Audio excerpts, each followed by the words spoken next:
Yeah, man, it's just been a crazy kind of week. Welcome back, Digital Ramblers. How are y'all? I'm JJ Cannon, and I'm here with my good friend Chris Gamble. Hey JJ, good to see you. Good to see you again for another week of the Digital Ramble. Great reaction last week as always. How are you good? How are you doing? Man, we're getting along all right. We were supposed to get out of town and actually kind of pulled the plug on that one. Yeah, sorry about that. This is a global pandemic where we're all gripped in, and everybody's life has been flipped upside down in the last 7 days, really, in the Western world, I would say. Yeah, man, it's been a little bit crazy here for us. Definitely stocking up, getting prepared for something. I don't know what, but we're getting prepared for something here and just trying to stay as, clean and hygienically correct as we can with our hand sani and hand washing and the whole 9 yards, man. And we want to start off by saying we wish everybody the best and, take extra precautions as they're out there servicing their clients or, clients that are listening to the show. And we kind of want to distract you from what we've all been experiencing here this past couple of weeks and talk about something that's kind of cool. We got a new season going on. Yeah, so we're kicking off season 11. We're going to talk about a few different products and devices and services over the next few weeks, but we're going to be focusing on ecosystems. That's a word we mention a lot, ecosystems. And that is, multiple products working on a single platform. And, the big names are things like Apple HomeKit, Amazon Echo, Google, Samsung SmartThings. These are the big ecosystems, and we're going to talk about them. And the first one we're going to tackle is Apple HomeKit. So we're doing an Apple Home special for episode 64. Yeah, man, super excited about talking about Apple HomeKit. And for those that don't know about us, I'm JJ Cannon, CEO of Digital Delight right here in Houston, Texas. Been creating some incredible experiences with using technology for the past 21 years. My name is Chris Gamble, based over here in the UK. My business is called Customized. We've been doing this for a number of years, growing experience year after year of providing sensibly priced smart home solutions for our customers. And every week, Gamble and I, we come together to create this show called The Digital Ramble. And if you want to learn more about it, check us out online at digitalrambleshow.com. You can check us out on Facebook or on YouTube or on Instagram. We're featured on 11 podcast streaming services, and podcasts actually come out every Tuesday evening. So you can get an early advanced release of what this week's episode is. Yeah, and as always, we'd like to thank our Patreons. The Patreons directly support the show. They keep these smart light bulbs burning in this office for the weekly record that JJ and I do. So if you want to be a direct impact on the show, go to patreon.com/digital ramble and look for us. And from as little as $1 a month, support the show. All right, Gamble, let's get into this. Mike, push the button.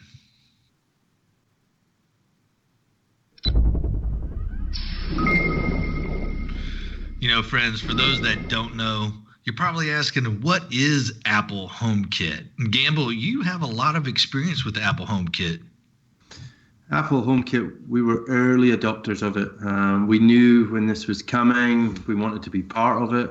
And it really stemmed from my own personal preference of using Apple devices, iPad, iPhone, Apple TV. And it made sense for me to start dipping my toe in the water with this. And I was really inquisitive about it, wanted to know more about what it could do, and was just blown away by how night and day this was with home automation and smart home platforms, ecosystems that I dealt with in the past. We talked about legacy smart home and legacy home automation last week. When I first dabbled with Apple Home, it's one of that, like, I phoned my wife, I phoned my parents. I could, I was like, I couldn't believe what Apple had done straight out of the bat with their first attempt at a smart home platform. And from really, that was one of the triggers for me to go in a completely different direction with my business. Yeah, that Apple HomeKit, it's a platform that's baked into iOS devices for controlling your smart home. The idea is simple. Instead of having a ton of different type of smart home apps on your phone that doesn't really speak to each other, HomeKit kind of brings them all together. It's like a control front and center for your devices, and it actually, if you have a phone, you might have noticed it. It's like this little orange house that's right there on everybody's iPhone device. And a lot of people might think that it's expensive, but it's not, and that's one of the things that Chris and we talk about, these systems, these simple systems that we design. And Apple HomeKit is a perfect example of that, because you can grow your ecosystem as your resources, as your budget allows. You don't have to buy in all at once. And what's even cooler is sometimes you might not realize that there's a fix for something, and whenever there might be an issue or a desire that you want to maybe resolve with technology, it's like a plug and play. You find the appropriate device, and the way that you find the appropriate devices, you can always hit up the Digital Ramble or look at some of our past episodes, because we've probably talked about it in the past. But there's particular devices that work better with different ecosystems that you plug it in, you set it up, and you're ready to roll. Yeah, for a lot of people, they might think that they've got to go out and buy lots of Apple smart home devices, when in fact it's the opposite. There aren't any Apple smart home devices, really. Apple HomeKit is a platform and a base for lots of well-known devices and devices you've maybe not heard of, but lots of brands and products and types of tech to sit on a single platform. So Apple are giving you the consistent user interface, the nice consistent app. They're giving you voice control using Siri as your voice gateway to control your system. And there's a couple of other Apple products that come into play, like the Apple TV can be used for asking for video and audio. It can also be a key part of the system because it acts as a hub for remote access and automation, like long strings of commands. That's your Apple TV would be the hub to manage those kinds of things and communicate with multiple devices. And then one of the more recent devices to bolster Apple HomeKit was the HomePod speaker, which was your always ready voice assistant, but also acted as a hub as well. So it's not lots of Apple smart home devices, it's lots of well-known and your favorite smart home bulbs, sensors, cameras, and all these kind of things sitting on a single uniformed platform. Yeah, Apple's kind of like they've built a street, and a road for all the other devices to actually drive on or commute on, and they keep it very orderly and organized. And you kind of touched on it there, Gamble, is the app is very slick looking. Well designed. It's so You'd fine. expect that. You'd expect that though. It's right. Apple. They don't muck around with stuff that's designed and user interfaces, user experiences. They nailed it. There's been some little tweaks and some new graphics added, but they nailed it on the first attempt with the way it was laid out. Yeah, the layout is super simple and easy to access. How do you access the Apple HomeKit? Do you actually have to tap the app every time, Gamble, or is it a swipe or? Well, if your device is open, then it's an app. I've got it down here, the little yellow house. Hard to see, but I open up the app and it comes up with my Apple Home layout. But I can equally, from a locked device, swipe down, and I've got some shortcuts. Without unlocking my phone, so I can add some favorites to like a little tile with 9 favorites. So it might be kitchen lights, kitchen thermostat, Apple TV to pause it and play. So I can create some shortcuts on there. So honestly, it's such a well thought out system. And it also comes onto your wearables. If you've got Apple Watch, you can Hey Siri from the convenience of your wrist. But also, if you've got that remote connection, you want to connect from home, it aggregates all the tech that's in your home into one single platform to control it when you're away from home. Temperature, lights, check on the status, are there lights on? what's the temperature, what's the humidity level, is the blind open, is the door locked, all these kind of things. So, Gamble, last week's episode, we were talking about home automation versus smart home. And, as we're talking about this and as you're throwing this stuff out, and we're talking about any device, or not necessarily any devices, but specific devices that truly work, sounds like there's a lot of programming involved with this. I mean, it sounds, like the barrier to entry is tough. I mean, do you need a home technology professional, or is it nice to have a home technology professional? I mean, where is that line drawn from need to I think I'm going to give it a go on my own. Hey, look, a lot of the devices are plug and play that can sit on this platform, but there's a lot of devices that need the professional installation. Cameras up high, doorbells, dealing with wiring, at your property, lighting systems. Not all lighting systems are smart screw-in bulbs. Some need to be, you need to deal with the wires at the electrical outlets, and you need to have the confidence to work on your home electrics. Other devices, like garage door openers, might not be so straightforward to install as a homeowner. So the installation of the technology is where the pro is needed. In terms of configuration, automation, and setting it up all your preferences, yeah, that's for you, the homeowner. And that's a trend I want to see more platforms embrace, that let the homeowner configure it themselves, because then it can be done at their leisure and not a rushed process at the time of installation and setup. Like, wow, I'd have to think about what time I need to do this, and I can't think of all that right now, Chris. Oh no, I'm going to show you how to get into the app. There's all your devices. Here's how to create some automation, some routines, and tweak things as life goes on.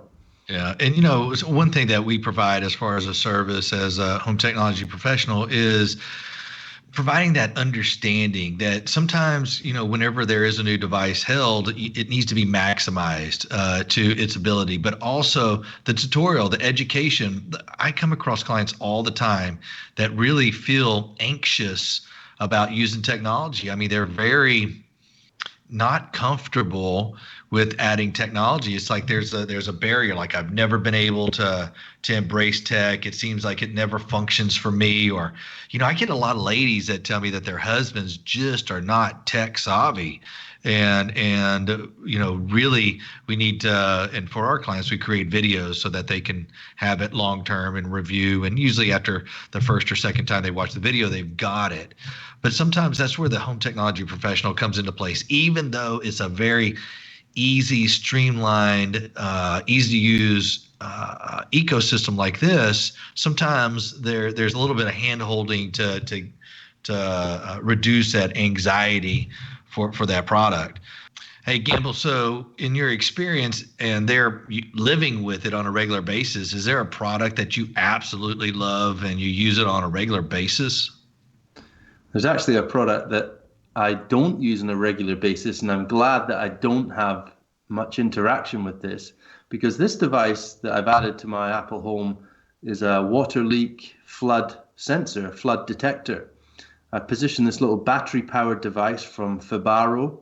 I've put that under the sink. It connects via Bluetooth to the Apple TV as my hub. And I've set up an automation rule that if water is detected, turn my Philips Hue color strip lighting that's under my kitchen cabinets, turn that red, turn the lights, which are just plug-in, screw-in lamps into the kitchen lights, turn them red, so that if you don't get the notification on your phone's elsewhere, if you go in that kitchen and the lights are red, there's only one reason for that. And I've told everyone in the house, if the light's red, there's water, there's a leak or something spilled over under the sink. Could be detergent, could be anything, but something's happened under there, and that simple automation gives people the heads up. Now, you could do that for all sorts of things. A garage door being left open, back door being open, a window being left open. The automation built into Apple Home can trigger other devices to alert you. And I use colored lighting in this application. I love that. And I'm assuming that you can also use IFT to operate within your HomeKit, and that's, I mean, if then that statement is like a subcategory of automating your system. And is that correct, or am I wrong? I think when you use if this then that, then you're stepping out of the ecosystem. So I would try and stay within the boundaries of it. But yes, of course, you can go further with other plugins if you like. You can use if this then that, but then you're dealing with the device rather than it triggering HomeKit specific things. So, what are some of the weaknesses of the Apple HomeKit? Is it bulletproof, or are there some things that maybe Apple might need to work on that you might have seen out in the field? I think the biggest frustration for anyone that's running Apple Home is that there's not enough products sometimes. It sounds crazy that there's not enough smart home products, but it is a strict system to have the product operating on that platform. They have strict guidelines, high security levels to meet, and some manufacturers have promised they would one day be on the platform and have never made it. The big notable one, to be fair, is Ring. Ring is a much anticipated HomeKit accessory that has still yet to come, and I don't know if it will come with the new Ring Video Doorbell 3. So lack of products sometimes are a frustration. It's not the greatest with security, which is that a strength or a weakness? Maybe it can be a hidden strength that maybe you don't want your cameras on there. But there are some cameras that work with it. Logitech Circle's a popular one for HomeKit users. So yeah, it doesn't have many weaknesses, but it just sometimes needs more products to be able to work with it. And it sounds like the Apple HomeKit is close to a home run. And it sounds like if people adopt, and especially if they're iOS device users, this is really an ecosystem that they might want to consider for their home use and problem solving, or enjoyment of creating really special environments for their home. Yeah, for me, there's a couple of essential items that you should probably invest in, and obviously you've got all your accessories and devices, from the likes of Philips and Lutron and all these well-known brands. But I would add an Apple TV to the system, just not just for it being a great media streamer, but it's the hub for the system, for that remote access. And I would probably go with adding a HomePod as well. If you're serious about your HomeKit setup, add a HomePod. That gives you your always available speaker without always relying on your iOS device to do voice commands. Hey, Gamble, so this week, you got a Gamble Ramble happening? I've always got one loaded, ready to go, mate. Always. You got some fuego for us? Let's go. All right, let's do this. Yeah, we got coronavirus themed sound effects and not the normal gunshots we're coughing into our arms today. But just I'm not one to beat up on a brand, but there's been a period of frustration for me as a business owner and for my customers, and it concerns me when my customers start to feed back to me that they're a little concerned. And the concern they have is over Sonos. For a decade, the absolute poster boy, poster girl of the connected home, the smart speaker, the music system for every room in the house. And that is what it delivers. It delivers music around your home fantastically. But for whatever reason, in the past 3 to 4 months, there's been this hiccup and stop-start and bad press and strange PR press releases, and we're going to junk your device. We're going to recycle it. No, we're not. We're not doing that. That's not what we meant. And in fact, no, we're not even going to turn on recycle mode or whatever it is. Just carry on using the product as normal. But then I'm also getting feedback from customers that their system isn't performing as well. Over a weekend, they've had issues. And I think, well, I've had that in the past from one customer. But when I've had 4, 5, 6, 7 customers over the same weekend, there must be something up. And I look around to see if there's any technical bulletins or any kind of release from Sonos to say, yeah, over the weekend there was an issue in this region or with this service. And there's been very little reported. I just want to know that I'm still happy putting in this product, but am I going to get broken weekends from customers, not getting the performance that they've invested in, and also not and having doubts about future purchases because they're getting mixed signals about things getting junked, things needing upgraded, and ultimately should they look at other systems? And I don't want them to, because I still have a huge belief that Sonos is the number one music system out there. But there's frustration. So just Sonos, just fill in some of the blanks of the last few months and give us something positive to look forward to. Maybe a new play bar, maybe some new speakers, I don't know, but maybe some headphones. I don't know. Come up with something that just gets the feel-good vibe around Sonos again.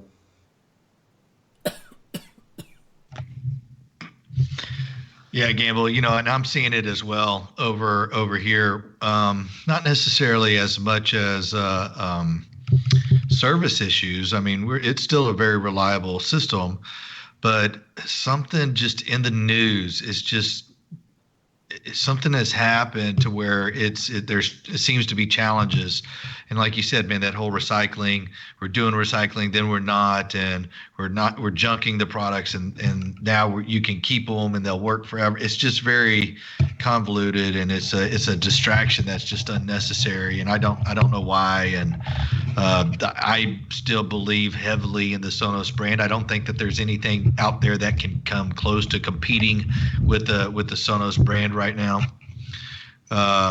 Was that hands? Stop moving your hands. Oh, my bad. You're like shuffling things around on your desk or something. Yeah, I'm thinking because it bothers me because I feel that I've really been a supporter, I have been a great supporter of the Sonos product, and I've converted a lot of other people to believe in the product, and after it's installed, it works like a champ, and it works long term.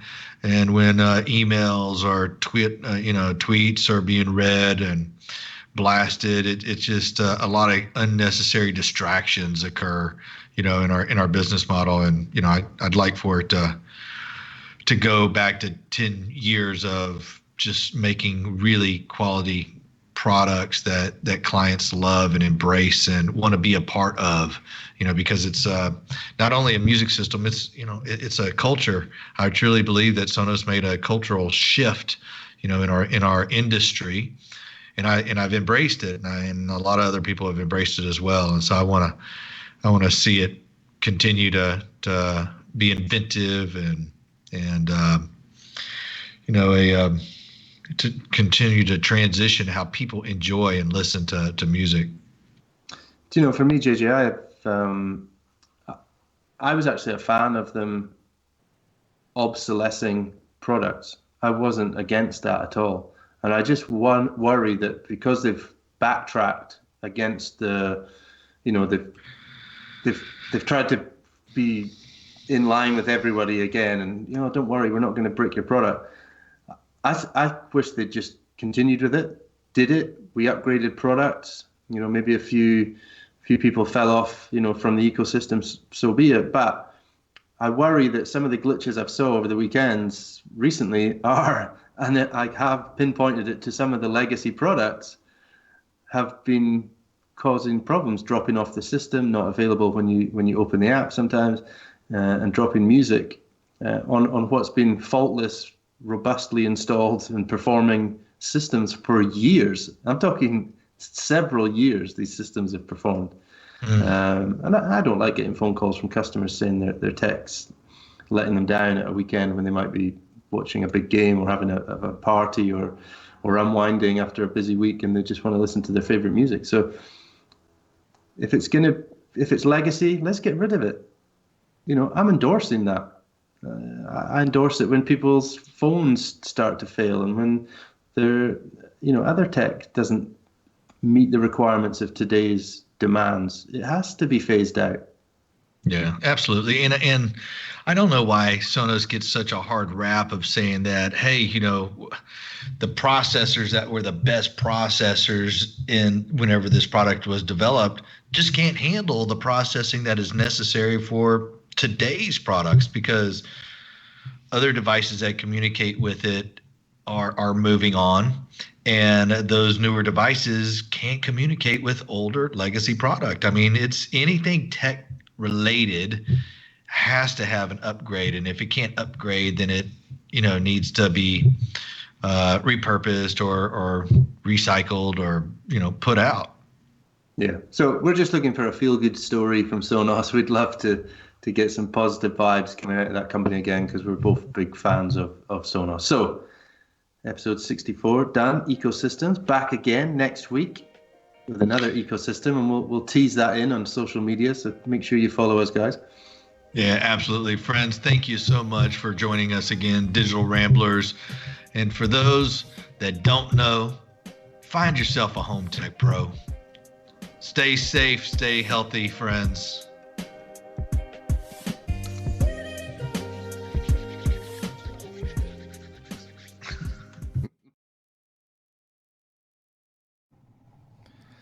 Every month, the Digital Ramble will receive a regular source of income from supporters who've pledged through Patreon. For as little as $1 a month, having your ongoing support means we spend less time thinking about business and more time creating quality content for you. Customized, based in Norfolk, England, are proud sponsors of the Digital Ramble. Check out our all setup services. It's smart home installation with ease. Customize.uk.com. If you're looking to make your basic home smart, check out digitaldelight.com/shop, where they have a variety of different smart home technology solutions that help make smart home shopping easy for you. Check out digitaldelight.com/shop.